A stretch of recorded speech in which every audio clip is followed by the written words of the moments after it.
স্বাগতম সবাইকে। আজকের ভিডিওতে আমরা আলোচনা করব ইলন মাস্কের স্টারলিংক বাংলাদেশে এলে কি হবে। গরিব দেশে এই হাই স্পিড ইন্টারনেটের দামই বা কত, নাকি এটা শুধু ধনীদের জন্য? চলুন জেনে নিই। গ্রামে ইন্টারনেট অসম্ভব।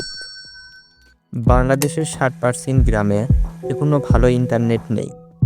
স্টারলিংক ডিশ বসালেই হবে। বিনা তারে হাই স্পিড, জরুরি সময়ে জীবন বাঁচাবে।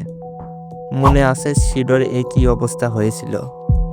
টাওয়ার পড়ে গেলে স্টারলিংক কাজ করবে। এটা কি বাংলাদেশের জন্য জরুরি নাকি লাক্সারি? গেমার ইউটিউবারদের স্বর্গ। 20 মিলিসেকেন্ড পিং, আর কাটাছেঁড়া হবে না। কিন্তু দাম শুনে আপনার মুখে ওমা বেরিয়ে আসতে পারে। দাম শুনে চোখ কপালে। ডিশ কিনতে 70,000 টাকা, মাসিক 10,000 টাকা। বৃষ্টি এলেই নেট গেল। মনে রাখবেন, স্টারলিংক কাজ করে আকাশ পরিষ্কার থাকলে। বাংলাদেশ তো বার্ষিক 200 দিন বৃষ্টি হয়। এদিকে ভাবুন, গ্রামীণ ফোন লবি আছে, তারা কি স্টারলিংকে ঢুকতে দিবে নাকি ট্যাক্স লাগিয়ে দাম আরও বাড়াবে? স্টারলিংক আসলে কি বাংলাদেশের জন্য ভালো নাকি শুধুই ইলন মাস্কের বিজনেস স্ট্র্যাটেজি?